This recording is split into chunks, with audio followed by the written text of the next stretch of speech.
الحمد لله رب العالمين والصلاة والسلام على سيد المرسلين وعلى آله وصحبه أجمعين أما بعد فأعوذ بالله من الشيطان الرجيم بسم الله الرحمن الرحيم لا أقسم بهذا البلد وأنت حل بهذا البلد ووالد وما ولد لقد خلقنا الإنسان في كبد إلى آخر السورة آمنت بالله صدق الله العظيم وبلغنا رسوله النبي الكريم رؤوف الرحيم عليه أفضل الصلاة والتسليم اللهم رب اشرح لي صدري ويسر لي أمري واحلل عقدة من لساني يفقهوا قولي إن الله وملائكته يصلون على النبي يا أيها الذين آمنوا صلوا عليه وسلموا تسليما اللهم صل على سيدنا وشفيعنا وكريمنا مولانا محمد وعلى آله وصحبه وبارك وسلم. حاضرین محترم، ہفتہ واری درس تفسیر قرآن کا سلسلہ ہے اور ترتیب وار آج ہم جس سورت کی تفسیر پیش کریں گے وہ اما پارا کی سورۃ البلد ہے. یہ سورۃ البلد ترتیب نزول کے اعتبار سے اس کا نمبر ہے 25. یعنی جو قرآن کی نازل ہو رہا تھا تو پہلے نمبر پر کون سی سورت نازل ہوئی، دوسرے پر، تیسرے پر، یہ 25ویں نمبر پر نازل ہوئی. تو پتہ چلا کہ یہ مکی سورت ہے، ہجرت سے قبل نازل ہوئی اور گویا کہ اسلام کا ابتدائی دور تھا. اور ترتیب مصحف کے اعتبار سے یعنی جو قرآن میں ترتیب سورتوں کی مذکور ہے اس کا نمبر ہے 90. تو اور یہ سورت جو ہے مکی ہے.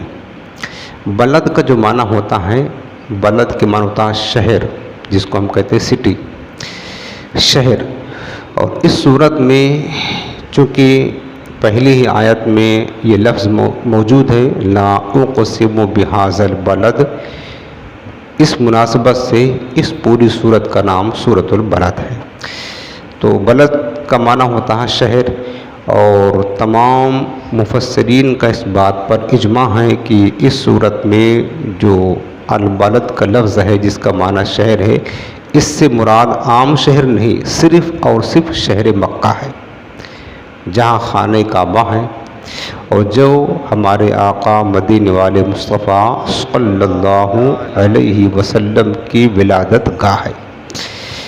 تو چونکہ حضور علیہ السلام اس شہر میں تشریف لائے، اللہ تعالیٰ کی عظیم نشانیاں شہر مکہ میں ہیں. اس عظمت کی بنا پر اللہ تعالیٰ نے اس شہر کی قسم ارشاد فرمائی اور پوری سورت کا نام سورۃ البلد رکھ دیا. اس سورت کے جو مضامین ہیں یعنی اس سورت کا خلاصہ، اس میں کیا کیا چیزیں بیان کی گئی ہیں، اس کا خلاصہ یہ ہے کہ اس سورت کا بنیادی مضمون یہ ہے کہ اس میں انسان کی سعادت اور شقاوت یعنی نیک بختی اور بدبختی کے بارے میں کلام کیا گیا ہے. اس کی ابتدا میں اللہ تعالیٰ نے شہر مکہ کی، حضرت ابراہیم علیہ السلام کی اور اپنے حبیب علیہ السلام کی قسم ذکر کر کے فرمایا کہ بے شک ہم نے آدمی کو مشقت میں رہتا پیدا فرمایا. دوسری چیز یہ بیان کی گئی کہ بری جگہ اور بری نیت سے مال خرچ کرنے کی جو مذمت ہے وہ بیان کی گئی ہے. اور یہ بتایا گیا ہے کہ وہ یعنی انسان یہ نہ سمجھے کہ اسے کوئی دیکھ نہیں رہا ہے، بلکہ اللہ تعالیٰ ہر وقت انسان کو دیکھتا ہے. اور یہ بھی بیان کیا گیا ہے کہ اللہ تعالیٰ نے انسان کو دو آنکھیں دی ہیں، ہونٹ دیے، زبان دیا، جس کے ذریعہ سے وہ جو ہے اپنے دل کی بات کو ظاہر کر سکتا ہے، اس کے سامنے اچھائی برائی کے راستے واضح کر دیے۔ اب اسے اختیار ہے کہ چاہے تو اچھائی کا راستہ چنے اور چاہے تو برائی کا راستہ سنے۔ اور اس صورت کے آخر میں اللہ تعالیٰ کی توحید پر ایمان لانے اور نیک عمل کرنے اور نیکی کے راستوں میں مال خرچ کرنے کے بارے میں بیان کیا گیا ہے، اور آخر میں یہ بات بتائی گئی ہے کہ جو ایمان والے ہیں قیامت کے دن وہ داہنے ہاتھ میں ان کا نامہ اعمال دیا جائے گا اور وہ جنت میں جائیں گے، اور جو کافر و فاسق ہیں ان کا نامہ اعمال قیامت کے دن برے بائیں ہاتھ میں دیا جائے گا، جس کی وجہ سے وہ عرش اعظم کے بائیں طرف سے ہو کر کے وہ جہنم میں جائیں گے۔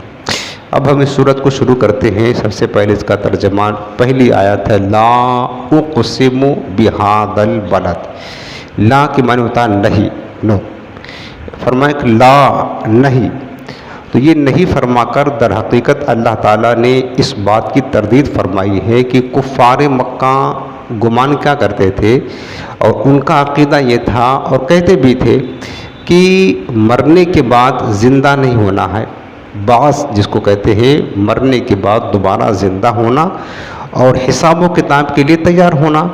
تو مشرکین کہا کرتے تھے کہ ہم مر کر کے مٹی ہو جائیں گے تو کیا دوبارہ کیسے پیدا ہوں گے، انکار کرتے تھے قیامت کا، حشر کا، نشر کا، بعث کا۔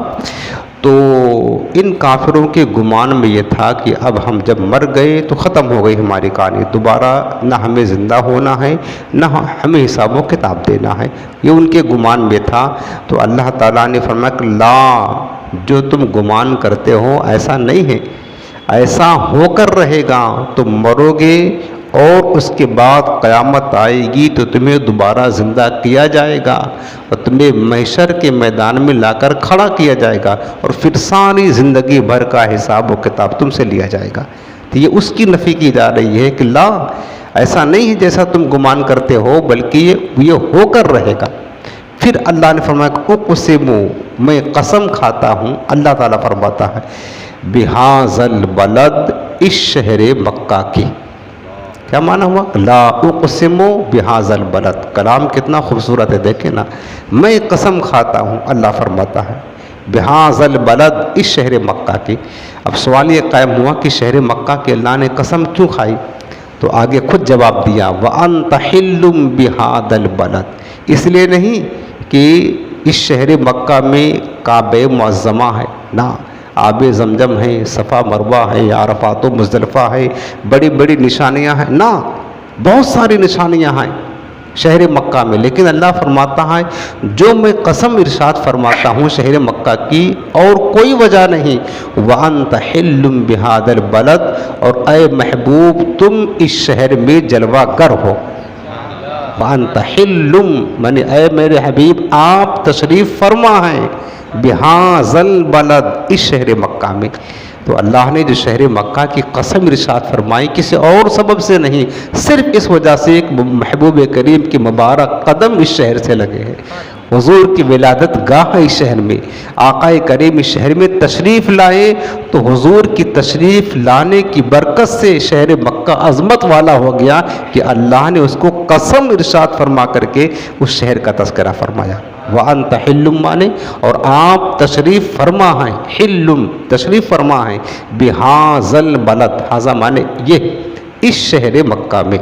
اب آپ دیکھیں کہ میں نے پہلے بتایا کہ اس پر اجماع ہے کہ اس شہر سے مراد صرف شہر مکہ ہے، یعنی اللہ تعالیٰ نے اس حرمت والے شہر کی اس لیے قسم ارشاد فرمائی کہ آپ اس شہر میں ہیں، اور یہ اس وجہ سے کہ اللہ تعالیٰ کے نزدیک آپ مکرم ہیں اور اللہ تعالیٰ کو آپ سے بہت محبت ہے۔ اور یہ بھی یاد رکھنا کہ دیکھیں اللہ تعالیٰ کا اپنی ذات و صفات کے علاوہ، دیکھو اپنی قسم نہیں ارشاد فرمائی کہ میری عزت و جلال کی قسم، اس شہر مکہ کی عظمت کو جب بتانا چاہا تو اپنی ذات اور صفات کی قسم نہیں، ورنہ اللہ فرما سکتا تھا وَعِزَّتِي وَجَلَالِي، میری عزت و جلال کی قسم شہر مکہ کی عظمت کو، نہ، تو بتایا کہ اپنے حبیب علیہ السلام کو فرمایا کہ میرے حبیب آپ تشریف فرما ہیں، اور اس شہر مکہ کی جو قسم کھری تو فرمایا کہ اللہ تعالیٰ کا اپنی ذات و صفات کے علاوہ کسی اور چیز کی قسم یاد فرمانا یہ اس چیز کی شرف اور فضیلت ظاہر کرنے کے لیے ہے۔ جس چیز کی قسم ارشاد فرمائی شہر مکہ کی، تو شہر مکہ کی عظمت کو ظاہر کرنے کے لیے ہے، اور دیگر اشیاء کے مقابلے میں اس چیز کو ممتاز کرنے کے لیے ہے جو لوگوں کے درمیان موجود ہے، تاکہ لوگ جان سکیں کہ یہ چیز انتہائی عظمت و شرافت، کرامت و بزرگی والی ہے۔ اللہ نے شہر مکہ کی قسم اس لیے ارشاد فرمائی تاکہ لوگوں کو پتہ چلے کہ شہر تو دنیا میں بہت ہیں، لیکن میرے نزدیک جس شہر کی سب سے زیادہ عزت اور حرمت ہے وہ شہر ہے جہاں میرے محبوب تم تشریف لائے ہو۔ تو اللہ تعالیٰ کا قسم ارشاد فرمانا یہ اس کی عظمت اور شرافت و کرامت کو بیان کرنے کے لیے۔ سرکار اعلیٰ حضرت امام میرے سنت الشاہ امام محمد رضا خان علیہ رحمۃ الرحمٰن ایک شعر فرماتے ہیں، وہ خدا نے ہے مرتبہ تجھ کو دیا، نہ کسی کو ملے نہ کسی کو ملا۔ شان دیکھیں، وہ خدا نے ہے مرتبہ تجھ کو دیا، نہ کسی کو ملے نہ کسی کو ملا، کہ کلام مجید نے کھائی شہاں تیرے شہر و کلام و بقا کی قسم۔ قرآن نے حضور کے شہر کی قسم ارشاد فرمائی ہے، قرآن نے حضور کے کلام کی قسم ارشاد فرمائی، قرآن عظیم نے حضور کی مبارک عمر کی قسم ارشاد فرمائی ہے۔ یہ کیوں؟ تاکہ میرے محبوب کی عظمت اور محبوب سے نسبت رکھنے والے شہر مکہ کی عظمت لوگوں پر ظاہر ہو جائے۔ یہ دو آیت کریمہ کا ترجمہ ہو گیا، لا اقسم بہذا البلد، مجھے قسم ہے اس شہر مکہ کی، وانت حل بہذا البلد، اس لیے کہ اے میرے حبیب آپ اس شہر میں تشریف فرما ہیں، ووالد وما ولد، والد کہتے ہیں باپ کو، اور ولد کہتے ہیں اولاد کو، ولد اولاد کو کہتے ہیں۔ میں نے آپ کو پہلے بتایا تھا اور کئی بار بتایا کہ واو جو ہے قسم کے لیے آتا ہے، پیچھے آپ نے کہ والضحیٰ واللیل والشمس وغیرہ قسم کے لیے ارشاد ہوتا ہے۔ اب یہاں پر ایک اور قسم ارشاد فرمائی، ووالدن، اور والد کی قسم، وما ولد، اور اس کی اولاد کی قسم، والد کی قسم اور اولاد کی قسم۔ اب والد کون ہے، اولاد کون ہے، اس بارے میں مفسرین کرام کے مختلف اقوال ہیں۔ پہلا قول یہ ہے، وہ میں اس لیے بیان کر دوں تاکہ آپ کے ذہن میں اچھی طرح بیٹھ جائے کہ اس آیت کا معنی اور مفہوم کیا ہے۔ مفسرین فرماتے ہیں کہ والد سے مراد حضرت آدم علیہ السلام ہیں، حضرت آدم علیہ السلام ہیں، اور اولاد سے مراد ان کی نیک اولاد ہے۔ اولاد کی جو اللہ نے قسم ارشاد فرمائی ہے، چونکہ قسم اس کی ارشاد فرمائی جاتی ہے جو عظمت والی ہوتی ہے، کوئی بیکار چیز کی تو قسم نہیں کھائی جاتی ہے، تو اور قسم یہ کھانے والا، قسم یاد کرنے والا خود رب ہے۔ تو اولاد سے مراد وہ اولاد ہیں جو حضرت آدم کی نیک اولاد ہیں، اور جو کفار و فساق ہیں وہ تو جانوروں کی طرح ہیں، وہ انسان میں شامل ہی نہیں ہے، بلکہ رب نے فرمایا کہ اولئک کالانعام بل ہم اضل، فرمایا کہ یہ کافر جو اپنے رب کی معرفت کو نہ پا سکے، جس رب نے انہیں پیدا کیا تھا اسی کے ساتھ شرک کرنے لگے، یہ تو جانوروں کی طرح ہیں، بلکہ جانوروں سے بدتر ہیں۔ جو انسان مومن ہے، صالح ہے، نیک ہے، وہ اولاد اس آیت میں شامل ہے۔ تو پہلا قول یہ ہے کہ والد سے مراد حضرت آدم ہیں، اور اولاد سے مراد ان کی نیک اور مومن اولاد ہیں۔ دوسرا قول یہ ہے کہ والد سے مراد حضرت ابراہیم علیہ السلام ہیں، ووالدن، اور قسم ہے والد کی یعنی حضرت ابراہیم کی، وولد، وما ولد سے مراد اولاد، اس سے مراد حضرت اسماعیل علیہ السلام ہیں، اور حضرت اسماعیل کی ہی نسل سے ہمارے پیارے آقا علیہ السلام تشریف لائے۔ سمجھ رہے؟ تو گویا کہ اللہ تعالیٰ نے اپنے حبیب علیہ السلام کے جد کریم حضرت ابراہیم جد الانبیاء ہیں، 6 نبی کو چھوڑ کر جتنے بھی 1,24,000 انبیاء کرام تشریف لائے، سب حضرت ابراہیم کی نسل سے تشریف لائے ہیں۔ جد الانبیاء کہا جاتا ہے، یعنی انبیاء کے باپ اور دادا ہیں حضرت ابراہیم علیہ السلام، اور ہمارے آقا علیہ السلام بھی اسی نسل سے ہیں۔ اب یہاں معنی یہ ہوا کہ والد سے مراد حضرت ابراہیم ہیں، اور ولد سے مراد خود امام الانبیاء تاجدار دو جہاں ہیں، اللہ نے ان کی قسم ارشاد فرمائی۔ تیسرا قول یہ ہے کہ یہاں والد سے مراد خود حضور نبی کریم صلی اللہ علیہ وسلم ہیں، سرکار ہیں، حضور السلام جس طرح کے رب نے پیچھے فرمایا کہ میرے حبیب تم اس شہر میں تشریف فرما ہو، تو والد سے مراد حضور کی ذات اقدس ہے اور اولاد سے مراد حضور کی ساری امت ہے، چونکہ حدیث پاک میں ہے، نسائی شریف کی حدیث میں ہے، میرے آقا فرماتے ہیں کہ میں تمہارے لیے باپ کی طرح ہوں، تمہیں تمہارے دینی معاملات کو سکھاتا ہوں۔ حضور باپ نہیں امت کے، لیکن باپ کی طرح ہیں، بلکہ باپ سے لاکھوں درجہ بڑھ کر ہیں اپنی امت پر، چونکہ نبی جو ہوتا ہے نا اپنی قوم کے لیے باپ سے بڑھ کر درجہ رکھتا ہے۔ اب یہاں پر معنی ہوا کہ والد سے مراد حضور کی ذات اقدس ہے اور ولد سے مراد حضور علیہ السلام کی امت ہے۔ اب معنی ہوا کہ والد کی قسم جو میرے حبیب آپ ہو، وما ولد، اور آپ کی امت کی قسم، سمجھ رہے؟ پھر یہ دو قسم ارشاد فرمانے کے بعد، بلکہ تین قسم ہو گئی، شہر مکہ کی، حضرت ابراہیم کی اور حضور کے ذات اقدس کی۔ پھر آگے فرمایا تین قسم ذکر کرنے کے بعد کیا فرمایا؟ لقد خلقنا الانسان فی کبد، لقد میں نے تحقیق کے لیا تھا، یقیناً بے شک، خلقنا ہم نے پیدا کیا، الانسان انسان کو، فی کبد، کبد کی معنی مشقت میں رہتا پیدا کیا۔ کبد کہتے ہیں تکلیفوں میں، مصیبتوں میں، مشقتوں میں رہنا، تو اللہ فرماتا کہ ہم نے انسان کو مشقت میں رہتا پیدا فرمایا ہے، یعنی انسان جب سے وجود میں آتا اپنی ماں کے پیٹ سے، اس وقت سے مشقت برداشت کرنا شروع کرتا ہے، حتیٰ کہ جنت میں داخل ہونے تک برابر یہ سفر جو ہے نا یہ انسان کا مشقتوں سے بھرا ہوا ہے۔ خود اللہ نے گواہی دی اس بات کی کہ ہم نے انسان کو مشقت میں رہتا پیدا کیا، بلکہ روایت میں یہ ہے کہ اللہ تعالیٰ نے یہ ایک پوائنٹ کی بات عرض کر رہا ہوں، حضرت آدم علیہ السلام کا جب خمیر بشری تیار کیا نا، خمیر بشری، تو 40 دن پہلے اس پر بارش نازل فرمائی، 40 دن میں 39 دن جو بارش ہوئی نا اس خمیر بشری آدم پر، وہ غم، تکلیف اور مصیبت کی بارش ہوئی تھی۔ ایک دن صرف فرحت اور خوشی کی بارش ہوئی تھی، 39 دن غموں کی بارش ہوئی تھی حضرت آدم کی خمیر پر، اور ایک دن خوشی کی بارش ہوئی تھی۔ اس لیے انسان کی زندگی میں غم زیادہ ہیں، خوشی کم ہے، رنج زیادہ ہیں، تکلیفیں زیادہ ہیں، ہر طرح سے تکلیف آتی ہے انسان کی ذات سے، اہل و عیال سے، بیوی بچوں سے، کاروبار سے، ہر طرح سے یہ تکلیفیں، غم ہیں۔ اس کے بعد آخرت کا غم ہے، قبر کا غم ہے، موت کا غم ہے، غم ہی غم ہے۔ ایک دن تو انسان یہ مت سمجھے کہ اس دنیا کو جنت بنانے کے لوگ کوشش کرتے ہیں کہ کوئی ٹینشن نہ رہے، کوئی تکلیف نہ رہے، ایسا ہو ہی نہیں سکتا ہے۔ ایک پریشانی آپ دور ہوئی تو کل اگلے دن نئی پریشانی آپ کے سامنے کھڑی رہے گی، یہ دیکھ لیں آپ، ایک پریشانی دور ہوئی تو اگلے دن نئی مصیبت کھڑی رہے گی۔ تو انسان یہ مت سمجھے کہ ہم اس دنیا کو، یہ جنت نہیں ہے، یہ دنیا ہے، تو اس دنیا میں ہمیں راحت و رنج بہت کم ہے۔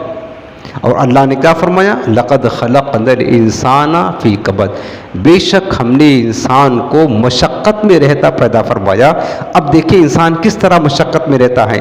سب سے پہلے انسان اپنی ماں کے پیٹ میں آتا ہے، ماں کا پیٹ ایک تنگ و تاریک کوٹری ہوتا ہے انسان کے لیے، اس میں 9 مہینے گزارتا ہے، اس کے بعد پیدائش ہوتی ہے تو اس کی مشقت برداشت کرتا ہے، دودھ پینے کی مشقت، پھر جوان ہوا تو ذریعے فکر معاش کی مشقت، پھر دوڑ، پڑھائی لکھائی، معاش، روزی روٹی، یہ مشقت ہی انسان بھاگنا پڑتا، بھاگ دوڑ ہوتی ہے۔ اس کے بعد ساری زندگی اس میں گزار دیا، اب موت کا وقت آیا تو پھر موت کا ٹینشن ہوتا ہے کہ موت کی سختیاں کیسے برداشت کرے گا، تو گویا کہ اپنی ماں کے پیٹ سے ہی مشقت برداشت کرنا شروع کرتا، موت تک مشقت برداشت کرتا ہے، اور یہ مشقت موت تک ختم نہیں ہوتی ہے، پھر اگلی مشقت شروع ہوتی ہے۔ پھر دیکھیں انسان، موت، نزا کی تکلیفیں اور سختیاں انسان کو جھیلنا ہے، اس کے بعد قبر کے تنگ و تاریک گڑھا، اس میں جانا ہے، قبر کی تاریکی ہے، کیڑے مکوڑوں کا گھر ہے، منکر نکیر کے سوالات و جوابات ہے، اور قیامت تک رہنا ہے، نہ جانے وہ قبر جنت کا باغ بنے، جہنم کا گڑھا بنے، کیا بیتے گی ہماری قبر میں، اس کی مشقت۔ اس کے بعد پھر جب وہاں سے اٹھے گا تو محشر کا میدان آئے گا، محشر کے میدان کی سختیاں تو کتنی زیادہ ہیں، شمار سے باہر ہیں، اس کی مشقت۔ پھر میزان عمل پہ جائے گا اعمال، اس کی مشقت، پھر جو محشر کی سرزمین پر کھڑا ہوگا اور شدت کی دھوپ اور گرمی ہوگی، پھر تپش ہوگی، پھر پیاس ہوگی، یہ سب مشقتیں جھیلے گا. پھر ایک ہی ٹھکانہ ہے، جنت یا دوزخ ہے. جنت میں جانے کے لیے پل صراط پر گزرنا ہے، یہ مشقت. اب آپ بتائیں، انسان جب سے وجود میں آیا ہے اس کا جسم تب سے مشقت جھیل رہا ہے، اور کہاں تک؟ جنت میں جانے تک مشقت ہی مشقت ہے. اگر مقدر سے جنت ٹھکانہ بنا تو، اور اگر اللہ نہ کرے ایمان پر خاتمہ نہ ہوا، برے عمل رہے اور جہنم ٹھکانہ بنا، تو پھر اس کی مشقت ختم ہی نہیں ہوگی کبھی. اب آپ دیکھیں کس طرح انسان مشقت میں زندگی گزار رہا ہے نا. اس لیے اس کو اشرف المخلوقات کہا جاتا ہے. وَلَقَدْ كَرَّمْنَا بَنِي آدم. اللہ فرماتا ہے کہ انسان اتنی مشقتوں میں رہنے کے باوجود بھی میری بندگی سے پیچھے نہیں ہٹتا، میرا ذکر کرتا رہتا ہے. ایسے ہی نہیں فرشتوں سے بڑا مقام انسان کو دے دیا گیا، تمام مخلوقات سے بڑی عظمت انسان کو ملی. یوں ہی نہیں، چونکہ اس کی زندگی میں تکلیفیں بہت ہیں، اور ان تکلیفوں کو جھیلنے کے بعد بھی انسان اللہ کی بندگی کا حق ادا کرتا ہے، تو اللہ تعالیٰ کو بڑا پیار ایسے بندے پر آتا ہے. پھر اس کا مقام اور اس کی عظمت کو اللہ تعالیٰ بڑھا دیتا ہے. اب آپ دیکھیں کہ غرض انسان کو محنت و مشقت، شدت و مصیبت میں پیدا کی گیا. اس لیے اب ضروری یہ تھا، اللہ کی رحمت، انسان ہمیشہ مطلب جب سے وجود میں ہوا جنت میں داخل ہونے تک مشقتیں برداشت کر رہا ہے. اب اللہ تعالیٰ نے چاہا کہ میرا بندے کے لیے ایسا مکان تیار ہو تاکہ وہ دنیا کی، قبر کی، موت کی، آخرت کی، محشر کی مشقتوں کو جھیلنے کے بعد، چونکہ ہمیشہ مشقت برداشت کرتا رہا، اس جہان میں آ کر کے وہ آرام کی نیند آرام کر سکے، چین پا سکے، اور اس کا نام جنت ہے. تو جو مشقتیں برداشت کرتا رب کی خاطر نا، پھر مشقتوں کے بعد جو ہے نا، پھر اللہ تعالیٰ اس کو جنت کا مقام عطا فرماتا ہے. چونکہ انسان چاہتا ہے کہ راحت ملے نا، بھئی مال کماتا ہے دھوپ میں جا کر کے، تو کیوں مکان بناتا ہے تاکہ مکان میں آ کر کے ہم دن بھر کی تھکان دور کر سکے. تو یہ بھی مشقت ہے، لیکن وہ جہان، اس جہان کو پار کرنے کے بعد، اور قبر و حشر اور سارے معاملات کو پار کرنے کے بعد، اور مشقتوں کا زمانہ ختم ہونے کے بعد، اللہ نے اپنے بندے کے لیے وہ گھر تیار کیا ہے تاکہ جہاں کوئی مشقت نام کی چیز ہی نہیں ہے، وہاں جا کر کے وہ صرف آرام کرے. اس کے بعد یہ ذکر کیا، لقد خلقنا الانسان فی کبد. یقیناً ہم نے انسان کو مشقتوں میں رہتا پیدا فرمایا. آگے فرمایا ایحسب ان لن یقدر علیہ احد. فرمایا کہ کیا انسان گمان کرتا ہے ان لن یقدر، کہ نہیں قادر ہے اس پر، احد کوئی بھی. یعنی انسان کیا گمان کرتا ہے اس پر کوئی کسی کی قدرت نہیں ہے، وہ کیا چاہتا ہے. یعنی اس کا معنی مفسر نے فرمایا کہ ایک قول یہ ہے کہ یہ آیت جو ہے نا، مکہ کے ایک سڑا ہوا کافر تھا ابو الاشد اسید بن کلدہ کے بارے میں نازل ہوئی. یہ انتہائی مضبوط اور طاقتور پہلوان تھا، اور اتنا مضبوط تھا، اس کی طاقت کا حال یہ تھا کہ ایک چمڑا اپنے پیر کے نیچے دبا لیتا اور لوگوں کو اعلان کرتا، کوئی ہے جو میرے پیر سے چمڑا چھڑا لے. 10 لوگ اس چمڑے کو کھینچتے، چمڑا ٹکڑے ٹکڑے ہو جاتا، لیکن اس کے پیر کے نیچے جو چمڑا ہوتا نا، اس کو ٹس سے مس نہ کر پاتے تھے. اتنا طاقتور انسان تھا وہ کیا کہتے ہیں، اسید بن کلدہ. چنانچہ یہ حال اس کا تھا. تو اس کے بارے میں نازل ہوا کہ اللہ فرماتا کہ انسان سے مراد وہی اسید بن کلدہ ہیں. اتنا طاقتور ہے، وہ گمان کرتا ہے کہ ہم پر کوئی قدرت نہیں رکھتا ہے، کسی کی طاقت ہم پر نہیں چل سکتی ہے. انسان یہ گمان کرتا ہے. اور دوسرا قول یہ ہے کہ یہ آیت ولید بن مغیرہ کے بارے میں نازل ہوئی، اور آیت کا معنی یہ ہے کہ یہ کافر اپنی قوت پر بڑا غرور کیا کرتا تھا اور مسلمانوں کو کمزور سمجھتا تھا. تو اللہ تعالیٰ نے فرمایا کہ یہ کس گمان میں پڑا ہوا ہے، اور یہ اللہ تعالیٰ کی قدرت کو نہیں جانتا. وہ تو رب قادر مطلق ہے، اور وہ ان اللہ علی کل شیء قدیر، ہر شے پر قدرت والا ہے. تو یہ جو کفار و مشرکین متکبر ہوا کرتے تھے نا، تکبر کیا کرتے تھے، مغرور بنا کرتے تھے، اور سمجھتے تھے کہ اللہ تعالیٰ کا عذاب، اس کا قہر ہم پر نازل نہ ہوگا، اور ہم ہی طاقتور ہیں، ہم ہی سب کچھ ہے نا، یہ ان کی تردید کی جا رہی ہے. کیا انسان یہ گمان کرتا ہے کہ اللہ یقدر علیہ احد، کہ اس پر کوئی قادر نہیں.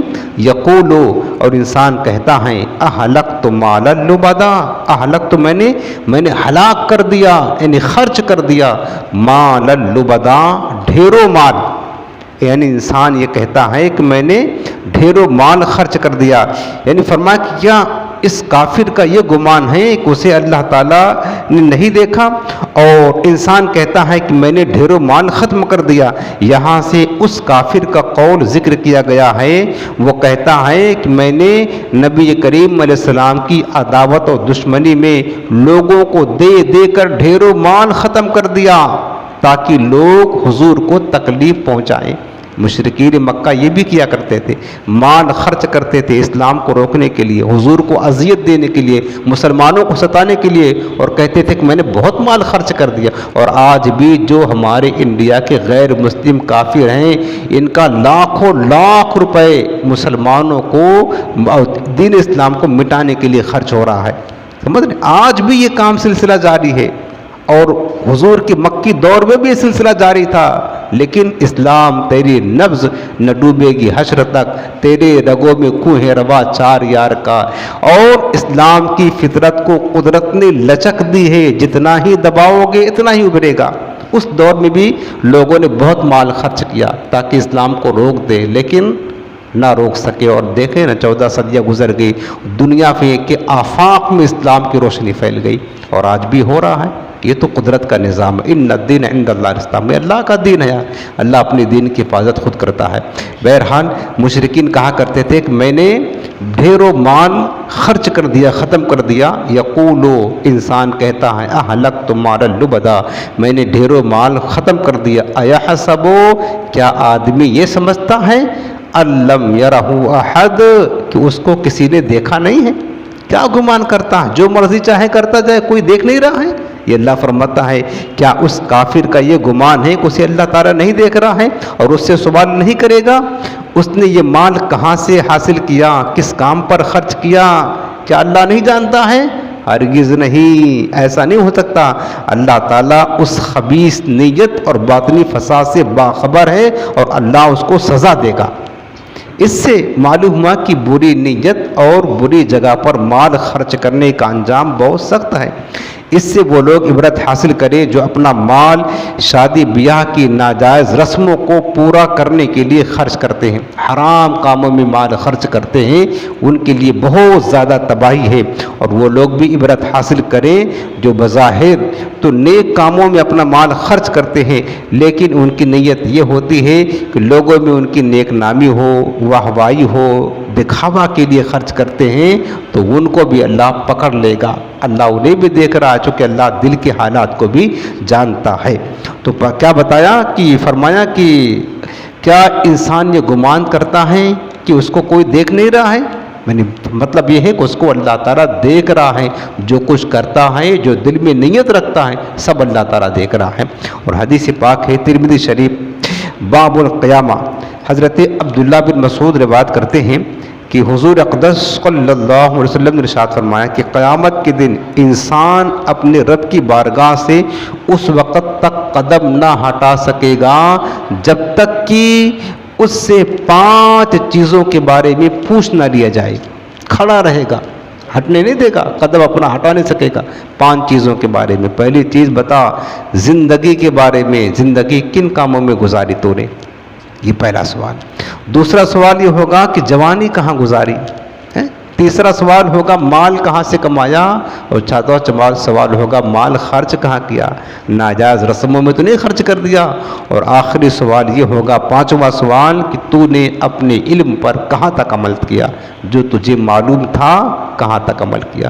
فرمایا میرے آقا نے جب تک یہ 5 سوال کے جواب نہیں دے لے گا، اب رب کی بارگاہ سے اپنے قدم ہٹا نہیں پائے گا۔ اور یہاں پر یہ مذمت بیان کی گئی ہے جو ریاکاری کے لیے مال خرچ کرتے ہیں نا، شعب الایمان کی حدیث پاک ہے۔